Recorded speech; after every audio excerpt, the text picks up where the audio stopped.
السلام علیکم، میں ہوں محمد صغیر اور آپ دیکھ رہے ہیں تجارت نیوز۔ آج کی اہم ترین خبر کے ساتھ حاضر ہوں۔ بلوچستان میں اسمگلروں کو دی جانے والی مکمل آزادی کے باعث اب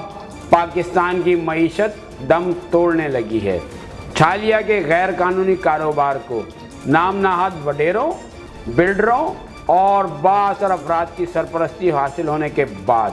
ہب چوکی میں واقع لیڈا انڈسٹریل اسٹیٹ نظر چورنگی کے اطراف اسمگل شدہ چھالیا سے میٹھی سپاری تیار کرنے والے کارخانوں کی تعداد میں مزید اضافہ ہو چکا ہے۔ کوئٹہ کے راستے ہب چوکی پہنچنے والی اسمگل شدہ چھالیا سے تیار کی جانے والی میٹھی چھالیا کو کراچی کے علاقے ماری پور کے گوداموں میں ذخیرہ کیے جانے کے بعد مزدہ 3500 ٹرکوں کے ذریعے پورے پاکستان میں سپلائی کیا جا رہا ہے۔ FBI، کسٹم، کوسٹ گارڈ اور پولیس سمیت دیگر اداروں میں موجود بدعنوان افسران و اہلکاروں نے آرمی چیف کے اسمگلنگ کے خلاف کارروائی کے سخت احکامات کو کمائی کا ذریعہ بنا رکھا ہے۔ مذکورہ صورتحال کے باعث قانونی طور پر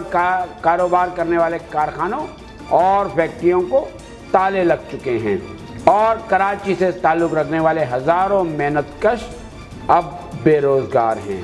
تجارت نیوز کو ملنے والی مصدقہ اطلاعات کے مطابق ہب چوکی کے علاقے لیڈا انڈسٹریل اسٹیٹ نظر چورنگی کے اطراف قائم کارخانوں اور فیکٹریوں میں اسمگل شدہ چھالیا سے میٹھی سپاری تیار کرنے کا کام ایک بار پھر اپنے عروج پر پہنچ چکا ہے، جہاں جاوید اور سلمان تارا چھالیا، حسین بھائی نگینہ چھالیا، ندیم قادری صنم چھالیا، ممتاز سنجھی اور بلیک گولڈ چھالیا، حنیف ہارون اور اس کا داماد وقاص، پیپسی اور راجپوت چھالیا،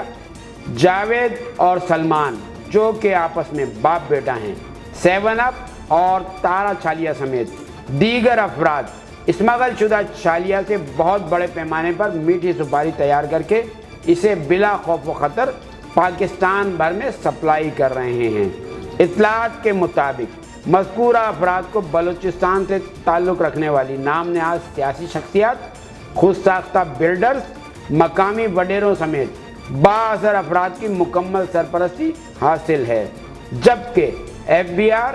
کسٹم، کوسٹ گارڈ اور پولیس سمیت دیگر متعلقہ اداروں میں موجود بدعنوان افسران و اہلکاروں کو اس کام میں معاونت کے عوض ہر ماہ کروڑوں روپے بطور رشوت ادا کیے جا رہے ہیں۔ یہی وجہ ہے کہ سپاہ سالار پاکستان جنرل حافظ سید عاصم منیر کی جانب سے ہر قسم کی اسمگلنگ کے خاتمے کے لیے کئی ماہ قبل جاری کیے جانے والے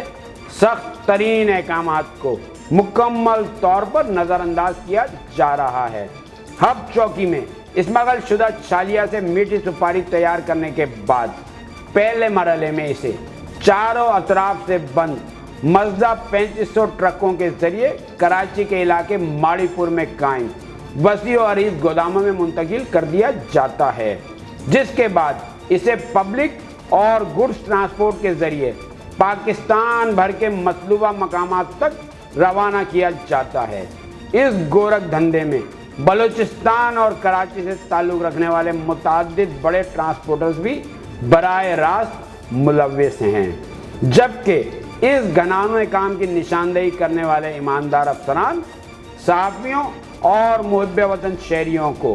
جان سے مار دینے سمیت سنگین نتائج بھگتنے کی دھمکیاں دی جاتی ہیں۔ چھالیا کی قانونی طور پر امپورٹ کرنے والے تاجروں نے اس حوالے سے تجارت نیوز سے خصوصی گفتگو کرتے ہوئے کہا ہے کہ آرمی چیف سید عاصم منیر نے اپنے حالیہ دورہ کراچی کے دوران صنعت کاروں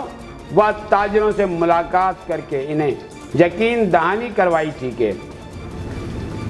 ملک بھر سے ہر قسم کی اسمگلنگ کا مکمل خاتمہ کر کے